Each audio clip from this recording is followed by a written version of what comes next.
नमस्कार विद्यार्थ्यांनो, आज आपण शिकणार आहोत इयत्ता 12वी विषय मराठी युवक भारती धडा 3 आयुष्य आनंदाचा उत्सव. लेखक आहे शिवराज कोरले. आनंद सगळ्यांनाच हवा असतो, पण आपला आनंद नेमका कशात आहे हे अनेकांना कळत नसतं. आनंद म्हणजे नेमकं काय हेही उलगडलेलं नसतं. कुठे असतो हा आनंद, कुठे नसतो हा आनंद. आनंदी आनंदाकडे जिकडे तिकडे चोहीकडे. ही फक्त कवी कल्पनाच नव्हे, तेच सत्य आहे, किंबहुना शाश्वत सत्य आहे. आनंदाची गंमत अशी आहे की तुम्ही शोधू लागतात की तो दडून बसतो, पकडू गेलात की हातातून निसटतो. आनंदासाठी जितका आटापिटा कराल तितका तो हुलकावण्या देतो. जितका सहजपणे घ्याल तितका आनंद सहज प्राप्त होतो.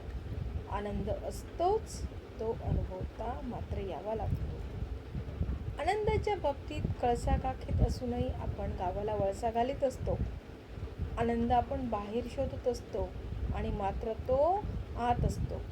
आनंद आपल्या मनातच असतो. आनंदाच्या झऱ्याचा उगम आपल्या अंतरंगातच असतो. हे खरं आहे की आनंद सर्वत्र असतो, पण अंतरंगात आनंद असेल तरच तो अनुभवता येतो. आनंदाचं नातं जुळतं ते फक्त आनंदाशी. आनंदाला आकर्षित करतो तो फक्त आनंदच. आनंदाला प्रसवतो तोही आनंदच. आनंदाचं भान जागृत ठेवणं हेच आनंदाचं रहस्य आहे. असंख्य अगणित पातळ्यांवर आनंद अनुभवता येतो.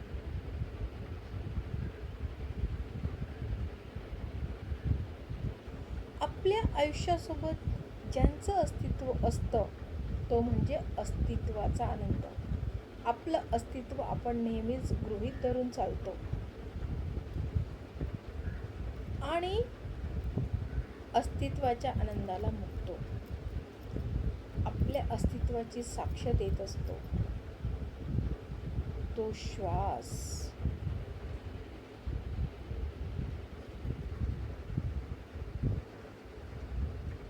आपल्या श्वासाचंही आपल्याला भान नसतं. खरं तर श्वास हा शरीर आणि मन यांना जोडणारा सेतू असतो. हा सेतू आपण जाणीवपूर्वक वापरत नाही. पोटातून खोलवर श्वास घेणं केवळ आरोग्यासाठी चांगलं असतं असं नव्हे, तर त्यामुळे मनही शांत होतं. मुख्य म्हणजे श्वासाचं बोट धरून मनापर्यंत पोचता येतं, मनाशी नातं जोडता येतं. पण आपण श्वासाकडे लक्षच देत नाही. आयुष्यातला एक एक क्षण येतो आणि जातो, आपण क्षणाकडे लक्ष देत नाही. एक एक दिवस उजाडतो मावळतो, आपण दिवसाकडे लक्ष देत नाही. सूर्योदय सूर्यास्त होतो तोही आपण नीट पाहत नाही. तो दिसतो तेव्हा आपल्याला दृष्टी आहे हेही आपण गृहीत धरतो. जे जे आनंद देणारं आहे ते गृहीतच धरून चालल्यामुळे आपल्याला ना सृष्टीचं कौतुक वाटतं ना दृष्टीचं. आपल्या श्वासाचं, आपल्या अस्तित्वाचं, आपल्या अस्तित्वाच्या आनंदाचं भान हवं. आपलं अस्तित्व हीच एक कमाल आहे, एक अद्भुत सत्य आहे. भले सापेक्ष असेल पण सत्य आहेच. जीवनाच्या युगायुगांच्या खडतर तपश्चर्येनंतर हा मानवी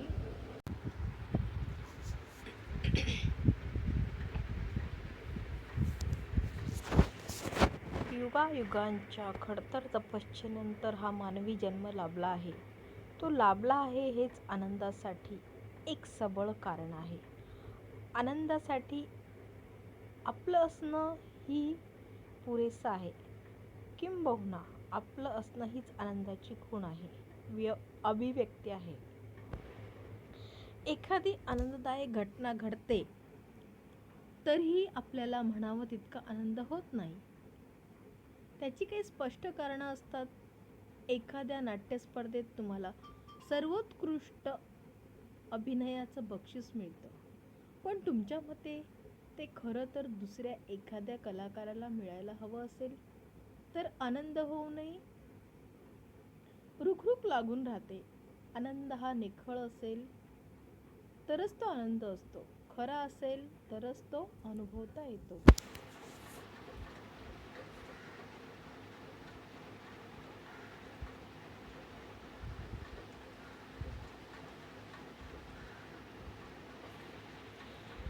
लोकांना पेढे वाटणं वेगळं आणि स्वतःला आनंद वाटणं वेगळं. खरा आनंद ओळखण्याची एक सोपी खूण आहे. तुम्हाला हलकं हलकं पिसासारखं वाटायला हवं. मनावरचे सर्व ताण, सर्व दडपण नाहीसी व्हायला हवी. मुख्य म्हणजे ईर्ष्या, असूया नाहीशा व्हायला हव्यात. राग, द्वेष विरघळायला हवेत. काहींना एखादं बक्षीस मिळालं तरी त्या अमक्याला 4 बक्षिसं मिळाली याचं वैषम्य वाटतं, किंवा मग त्या लेकाला एकही बक्षीस मिळालं नाही याचाच अधिक आनंद होतो. स्वतःला काही मिळणं, स्वतः आनंद मिळवणं यापेक्षा दुसऱ्याला आनंद न मिळणं हे ज्यांना महत्त्वाचं वाटतं ते आयुष्यात कधीच आनंदी होऊ शकत नाही. तुलना आली की आनंद संपलाच. खरा आनंद दुसऱ्याच्या दुःखावर कधीच पोचला जात नसतो. खरा आनंद हा मनाला केवळ हलकंच नव्हे तर चित्ताला शुद्ध करत असतो.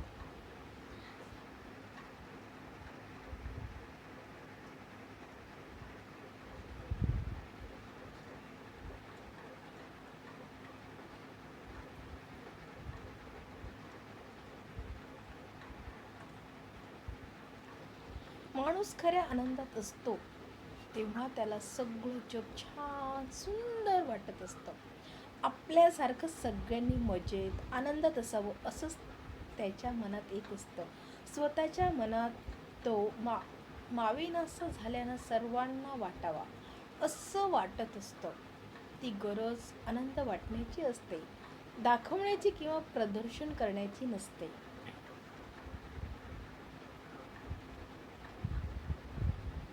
अनेकदा आयुष्यात असं काही घडतं की आपण आनंदासाठी मनाची कवाडं कायमची बंद करून टाकतो.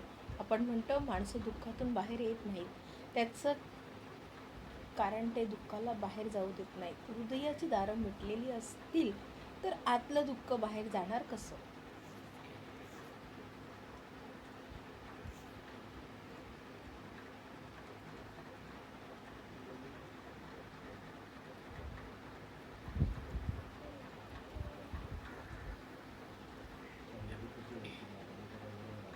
बाहेर दाराशी घुटमळणारा आनंद आत येणार कसा? आनंदाला जागा मोकळी लागते. तुमच्या मनात दुःख, चिंता, टेन्शन अशा मंडळींची गर्दी झाली असेल तर तशा दाटीवाटीत आनंद कधीच घुसत नाही. आनंदाचं खुल्या दिलानं स्वागत करावं लागतं. शेतकरी मंडळी कधी पडायचा पाऊस म्हणून आभाळाकडे डोळे लावून बसतात. त्यांचा नाईलाज असतो, कारण पाऊस पाडणं त्यांच्या हातात नसतं. आनंदाचा पाऊस मात्र आपण पाडू शकतो. कृत्रिम नव्हे, नैसर्गिक. कुठून तरी आनंद येईल आणि आपल्या मनाचं अंगण भिजवेल म्हणून वाट पाहत बसलं तर आनंद येईलच याची खात्री नसते. आनंद हा आपण घ्यायचा असतो, कुणी तो देईल याची वाट पाहायची नसते. एकदा आनंद कसा घ्यायचा याचं तंत्र जमलं की मग मात्र नाही आनंदा तोटा अशी अवस्था होते. आनंद हा तुमचा स्वभाव व्हायला हवा. आनंदात राहण्याची सवयच जडायला हवी. सगळी धडपड आनंदासाठी चाललेली असते, पण आनंद घ्यायला वेळ नसतो. हेच अनेकांचं दुःख असतं. दुःखासाठी आपण भरपूर सबबी, भरपूर कारणं शोधलेली असतात. आनंदासाठीची मात्र मोजकीच कारणं आपल्याला माहिती असतात. खरं म्हणजे हे उलट व्हायला हवं. आनंद होणं, छान वाटणं, मस्त वाटणं हे एकदम सोपं आणि सवयीचं करून घ्यावं. वाईट वाटणं दुर्मिळ अपवादाचं करून ठेवावं. सौंदर्य जसं पाहणाऱ्याच्या दृष्टीत असतं तसं आनंद घेणाऱ्याच्या वृत्तीत असतो. लहान मुलं निरागस आनंदी वृत्तीची असतात, म्हणूनच ती आनंद घेण्यात तरबेज असतात. आनंद हा त्यांचा आग्रह असतो, अधिकार असतो. त्यांनी हात केल्यावर चिमणी भुर्रकन उडाली तरी त्यांना केवढा आनंद होतो. किती आतून हसतात ती. आपण मोठे होतो आणि या छोट्या छोट्या आनंदाला पारखे होतो. आनंदाची हीच तर गंमत आहे. आनंद छोट्या छोट्या गोष्टीतच असतो. आपण मात्र तो मोठ्या गोष्टीत शोधत असतो. आयुष्यात अशा मोठ्या गोष्टी, आनंदाचे मोठे प्रसंग कितीसे येतात. तेव्हाच आनंद घ्यायचा आणि बाकी आयुष्य काय नुसतं रेटत राहायचं. आनंद कणाकणानं टिपायचा असतो, क्षणाक्षणानं घ्यायचा असतो. आपल्याला मात्र तो टनाटनानं हवा असतो. खाईन तर तुपाशी, नाही तर उपाशी.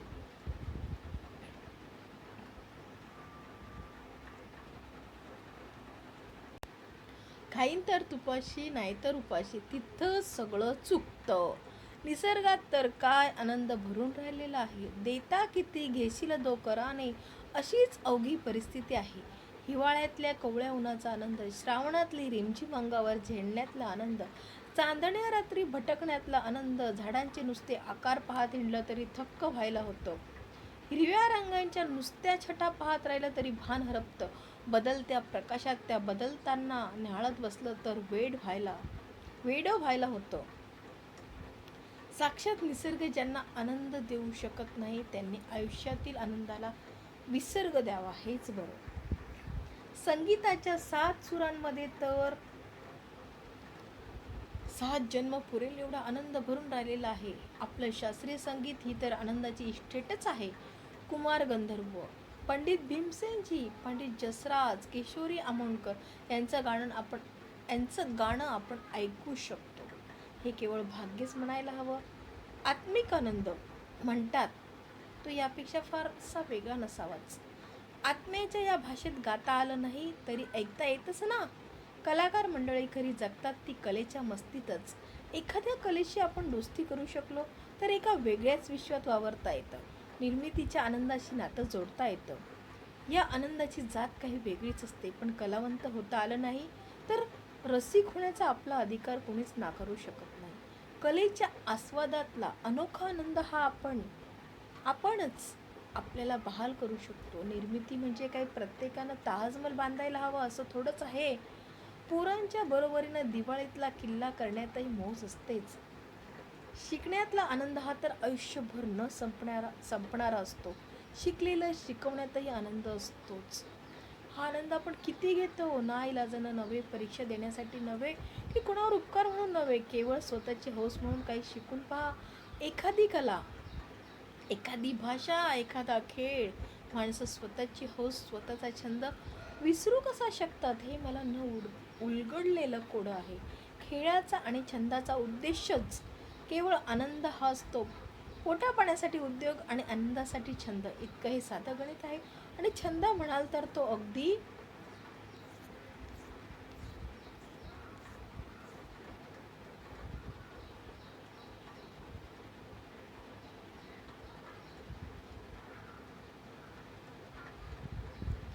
कुठलाही असू शकतो. वेगवेगळे दगडगोळा करण्याचं किंवा पक्षी निरीक्षणाचं कसलं कसलं वेड घेतात लोक डोक्यात. पण तेच त्यांच्या आनंदाचं आणि उत्साहाचं रहस्य असतं.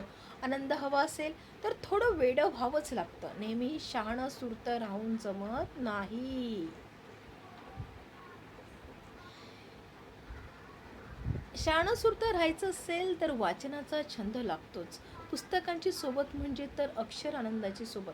ही सोबत तुम्हाला कधीच दगा देत नाही. या आनंदासाठी टिचून पैसे मोजावे लागत नाही. तुमचा हा आनंद कोणीच हिरावून घेऊ शकत नाही. सपाटून वाचावं आणि झपाटून जावं. माणसं अस्वस्थ होतात, उदास होतात तेव्हा परमेश्वराचा धावा करतात. काही जण अशा वेळी आवडीचं पुस्तक वाचतात. त्या दृष्टीनं पुस्तकाला परमेश्वरच म्हणायला हवं. अशा वेळी मित्रही हवे असतात, पण ते काही नेहमी उपलब्ध नसतात. पुस्तकं म्हणजे कायम उपलब्ध असलेले मित्र असतात. निसर्गाची सोबत, संगीताची साथ, पुस्तकांची संगत असेल तर माणूस जगाच्या पाठीवर कुठेही एकटा राहू शकतो. एकटं असण्यातही एक वेगळाच आनंद असतो. तुम्ही स्वतःच्या अंतरंगात हलकेच डोकावू शकता, स्वतःला ओळखू शकता, स्वतःशी संवाद साधू शकता. एकटे असताना तुम्ही विचार करू शकता. एकटे असतानाच तुम्हाला नव्या कल्पना सुचू शकतात. निर्मिती, शोध, साक्षात्कार हे एकटेपणाचेच आविष्कार असतात. जो एकटेपणातला आनंद घेऊ शकतो थेट जीवनाच्या सोबतीनं जगू शकतो. दुःख त्याच्या वाटेला कधीच जात नाही. आनंदासाठी मन मोकळं असावं लागतं. भूतकाळाची स्मृती आणि भविष्याची भीती या दोन्हीपासून मन मुक्त होतं. तेव्हाच ते आनंद अनुभवू शकतं. भूतकाळ संपलेला असतो, भविष्यकाळ अनिश्चित असतो. खरा असतो तो फक्त वर्तमान काळ. तो भरभरून जगायचा असतो. वर्तमानात जगायचं असेल तर जगण्याविषयी प्रेम हवं. जगण्याची हौस हवी. ही हौस नसेल तर आजचं काम उद्या करू असं होतं. काम उद्यावर ढकललं जातं किंवा कसं तरी उरकलं जातं. आपण सगळंच उरकून टाकत असतो. अंघोळ उरकतो, जेवण उरकतो, काम उरकतो. एका अर्थी आपण जगणंही उरकतोच. मग आनंद कसा घेणार?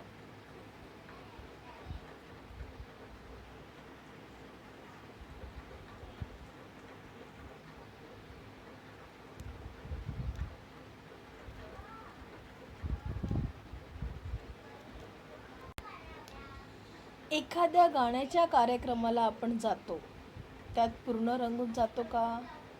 कार्यक्रम संपल्यावर रिक्षा मिळेल की नाही याची चिंता करत बसलो तर गाण्याचा आनंद कसा घेणार? यासाठी आत्ताच्या क्षणात जगा. याचा सोपा अर्थ म्हणजे या क्षणी उत्कटतेने जे करावंसं वाटतंय आणि जे शक्य आहे ते करा. पावसात भिजावंसं वाटतंय ना, मग भिजा. लोक काय म्हणतील याचा विचार करू नका. असा विचार करत बसलात की तो क्षणही गेला आणि आनंदही गेला. खरा आनंद, टिकाऊ आनंद हा अंतरंगातून येतो. बाह्य यश, वैभव मिळवण्यातही आनंद असतो. पण जर तुम्ही यात दुःखी असाल, उदास असाल तर बाह्य यश तुम्हाला आनंद देऊ शकत नाही. जेव्हा भरपूर सुख, वैभव मिळवूनही माणसाला आनंद मिळत नाही, स्वतःबद्दल छान वाटत नाही, समाधान होत नाही, तेव्हा माणूस एक चुकीचा निष्कर्ष काढतो. त्याला वाटतं मला अजून काहीतरी मिळवायला हवंय. ते मिळालं तरच मला आनंद वाटेल, हीच गल्लत होते. अशा वेळी त्यानं बाहेर नव्हे, आत डोकवायला हवं. एवढं मिळवूनही मी आनंदात का नाही? मला अशांत, अस्वस्थ का वाटतं आहे? मला नेमकं काय हवं आहे? अशा वेळी उत्तर मिळू शकतं, मला विरंगुळा हवा आहे. मला बायको मुलात रमायला हवंय. मला मित्रांशी जीवाभावाचं बोलायला हवंय. मला लिहायला हवंय. मला लँडस्केप्स करायला हवी.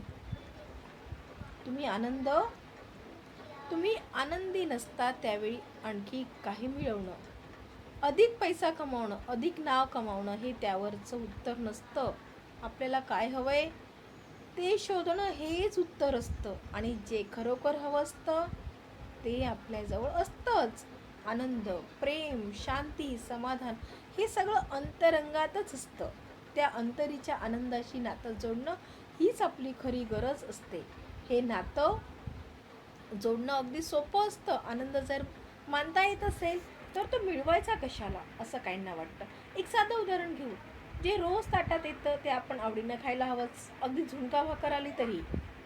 अन्न हे पूर्ण ब्रह्म म्हणतात, ते खरंच आहे. पण याचा अर्थ आयुष्यभर झुणका भाकर खाऊन दिवस काढावेत असा थोडाच होतो.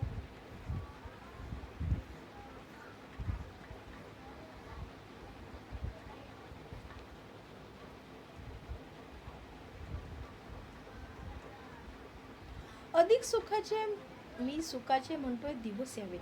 गोडधोड खावं असं वाटणं गैर आहे का? गोडधोड हे सुद्धा पूर्ण ब्रह्मच असतं की? कष्टाची भाकर गोड लागते यात शंकाच नाही. पण कष्टाचं गोड सुद्धा गोडच लागतं की? ते अधिक गोड लागतं जर त्यात स्वकर्तृत्वाची गोडी मिसळली असेल तर. अधिक मिळवायला हवं, पण हवं असणं म्हणजे हाव असणं नव्हे. पैसा का हवा असतो? पैसा मिळाल्यानं आनंद होतो. तो आनंद पैशाचा नसतो, तो आपण कमावला याचा आनंद असतो. पैशाशिवाय जो आनंदी राहू शकतो तोच पैशानं अधिक आनंद घेऊ शकतो. नाहीतर किती पैसे मिळाले तरी त्याचं समाधान होत नाही.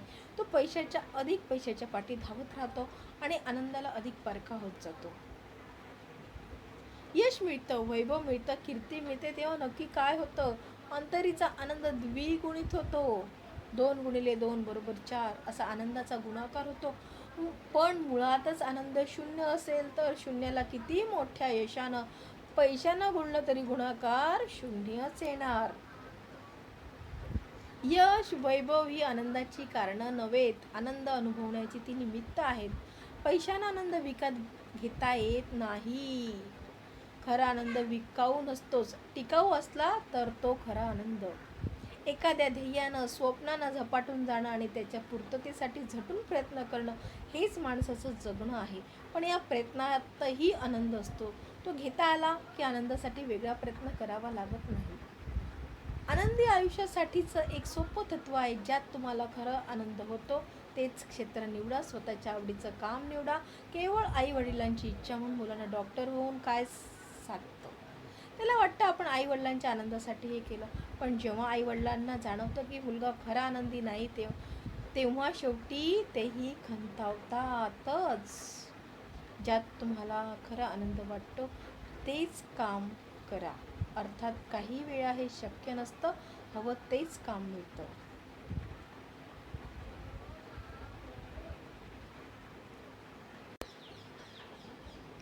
हवं तेच काम मिळतं असं नाही. पण अशा वेळी जे काम करायचंच आहे त्यात आनंद घ्यायला शिकणं हे शक्य असतंच. कुठल्याही कामात आनंद घ्यायच्या पुष्कळ युक्त्या असतात. तुमच्यासारखंच काम करणारे इतर कित्येक जण हसत मजेत काम कसं करू शकतात ते जाणलं तर तुम्ही हसत आनंदात काम करू शकाल, यश मिळवू शकाल.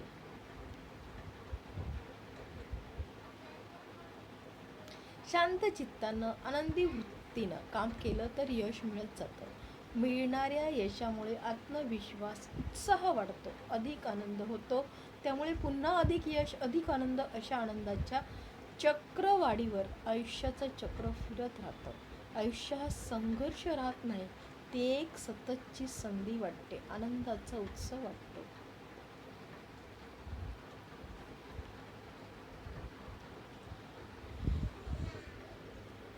या धड्यात आनंद आपण कसा अनुभवायचा याचं खूप छान उदाहरणं याच्यात दिलेली आहेत. आपण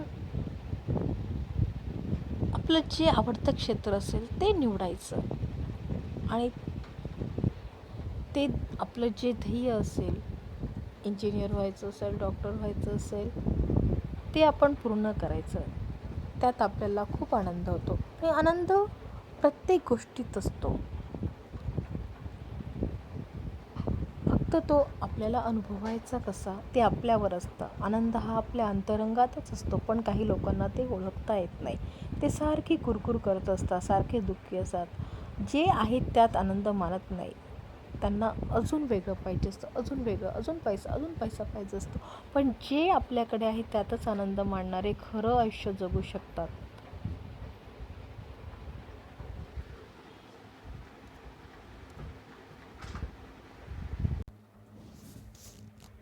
आयुष्य हे खरंच खूप सुंदर असतं. ते प्रत्येकाला जगता आलं पाहिजे. आयुष्यातील प्रत्येक क्षणाचा आनंद घेता आला पाहिजे. आपल्या मनातील काही गोष्टी आपण आई वडिलांकडे, बहिणीकडे, भावाकडे, मित्रांकडे, मैत्रिणींकडे बोलायला पाहिजे. म्हणजे काय, आपलं मन हलकं होतं. आणि आयुष्यात कोणतेही क्षण आले, आनंद असो, दुःख असो, आनंद असेल तर तो व्यवस्थित आपल्याला साजरा करता आला पाहिजे. दुःख असेल तरी पण दुःखाचे क्षण जाऊन नंतर सुख येणारच असतं. आपल्याला ज्या गोष्टीचा छंद आहे तो छंद आपण जोपासला पाहिजे. खरोखर आयुष्य हे खूप सुंदर आहे. भूतकाळातील गोष्टी भूतकाळात होऊन जातात. भविष्यात काय होणार आहे ते आपल्याला माहिती नसतं. म्हणून वर्तमान काळात जे आहे ते आपल्याला व्यवस्थित जगता आलं पाहिजे. म्हणूनच या पाठात खरोखरच आयुष्य म्हणजे आनंदाचा उत्सव आहे हे सांगितलं आहे. आणि आयुष्य हे खरोखरच रंगीबेरंगी छटांनी, जसं इंद्रधनुष्य रंगीबेरंगी छटांनी नटलेलं असतं, तसं आयुष्यसुद्धा रंगीबेरंगी छटांनी नटलेलं असतं. प्रत्येक क्षणाचा आपण आनंद घेतला पाहिजे. पैसा तर प्रत्येकाला कमवायचा असतोच, पण पैसे कमवताना आपला कोणत्या गोष्टीमध्ये विरंगुळा आपल्याला करता येईल ते पण आपण बघायला पाहिजे. पैसे कमवायचे आणि त्या पैशाचा जर उपभोग घेता येत नसेल तर मग तो पैसा काय कामाचा. म्हणून पैसे पण कमवणं खूप गरजेचं आहे. पण आनंदाचा उपभोग पण आपल्याला घेता यायला पाहिजे. फॅमिली मेंबरमधल्या कुटुंबातील प्रत्येक व्यक्तीला, मुलांना, पत्नीला वेळ द्यायला पाहिजे. पैसा तर इम्पॉर्टंट आहेच, महत्त्वाचा आहे, पण घरातल्या लोकांसोबत वेळ पण घालवायला पाहिजे. मित्रांसोबत 2 गोष्टी शेअर करायला पाहिजे. आणि प्रत्येक ठिकाणी निसर्गच एवढं सुंदर आहे की आपल्याला प्रत्येक क्षणाला आनंद हा उपभोगता आला पाहिजे. म्हणूनच या धड्यात आनंद कसा उपभोगायचा याची. जर तुम्हाला हा व्हिडिओ आवडला असेल तर या व्हिडिओला लाईक करा आणि जास्तीत जास्त लोकांना शेअर करा आणि सबस्क्राईब करा आणि ऑल नोटिफिकेशनच्या बेलवर क्लिक करा. थँक्यू.